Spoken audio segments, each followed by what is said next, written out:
The green hills of Kikuyu land stretched far into the distance, covered with tall grass that danced gently in the wind. Small huts with round mud walls and thatched roofs stood together in a peaceful village. In the center of the village grew a great magumo tree, older than anyone could remember.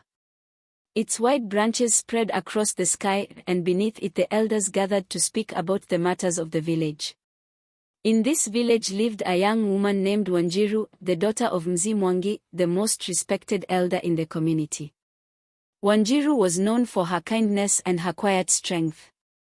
When she walked through the village, the bright bead necklaces around her neck shimmered in the sunlight. Women often admired the beautiful cloth she wore, wrapped carefully around her shoulders in the traditional Kikuyu style. But Wanjiru carried a secret sadness in her heart. Her father had already chosen the man she would marry. The decision had been made long ago. The man was a strong warrior from a wealthy family, and the marriage would bring honor and strong alliances to the village. For Mzee Mwangi, the word of the elders and the weight of tradition were more important than anything else. Yet Wanjiru's heart had already chosen someone else. Beyond the village fields and grazing land lived a young cattle herder named Kamau. Every morning he led his herd across the green hills, holding a wooden staff and wearing a simple cloak over his shoulders. Kamau was hardworking and calm, with eyes that reflected honesty and courage. But Kamau's family carried a shadow from the past. Many years before, a conflict had divided his family and the family of Mzee Mwangi. No one in the village spoke openly about it anymore, but the bitterness still remained. Because of that old quarrel, the two families kept their distance from each other. Still, fate has its own path. One afternoon, as the sun slowly lowered over the hills, Wanjiru walked toward the river carrying a clay pot to collect water. The narrow path carved between tall grasses and smooth stones.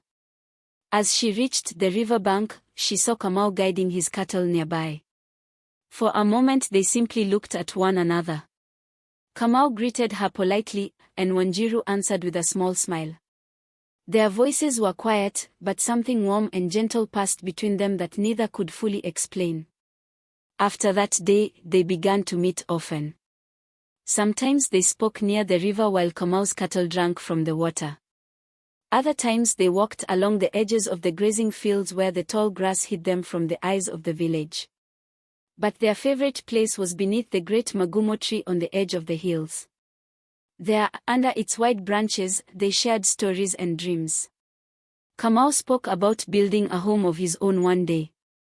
Wanjiru spoke about wanting a life where her heart could be free. Their friendship slowly grew into love. Yet they both understood the danger. If the elders discovered their secret, the consequences would be serious. Tradition was not something the village took lightly. One quiet evening, the sky was painted with deep orange light as the sun disappeared behind the hills. Wanjiru and Kamau sat beneath the magumo tree, listening to the wind moving softly through the leaves. "I cannot marry the man my father has chosen," Wanjiru said, her voice barely above a whisper. Kamau looked at her with worry. "If your father learns about us, he will never allow it." Wanjiru reached for his hand. "My heart has already chosen," she said. Not far away, hidden behind thick bushes, someone else had seen everything.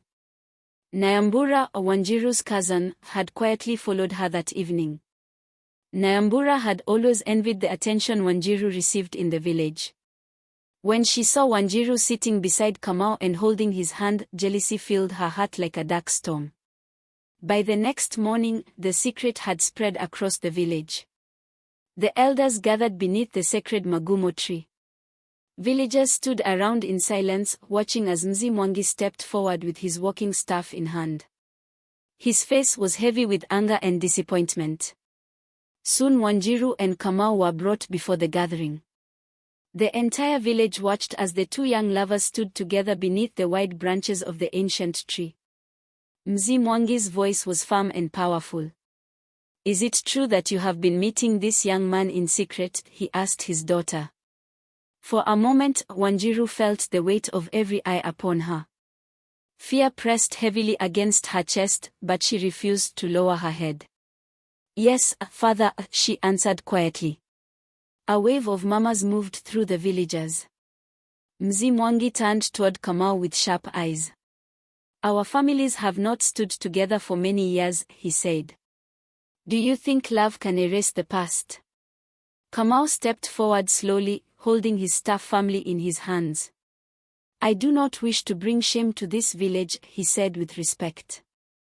"But I love Wanjiru, and my heart is honest." The elders spoke among themselves in low voices. Some were angry that the rules had been broken. Others looked thoughtfully at the two young people standing before them. The wind rustled through the leaves of the great magumo tree above their heads. Finally, the oldest elder rose slowly from his seat. His hair was white with age, and his voice was calm but strong. "Tradition guides our people," he said. "But wisdom must also guide our traditions." The villagers waited silently. The decision of the elders would shape the future of everyone in the village. Some say the elders saw the courage in Wanjiru and Kamau and allowed their love to heal the old division between the families. Others say the two lovers chose to leave the village together and begin a new life beyond the hills where no one could stand between them. But the story of Wanjiru and Kamau did not disappear. Even today, when the wind moves through the branches of the great magumo tree in the Kikuyu hills, people remember the two young hearts who dared to love despite the weight of tradition. And they remember that sometimes the strongest force in the world is not tradition, nor fear, nor the past. Sometimes, it is simply love.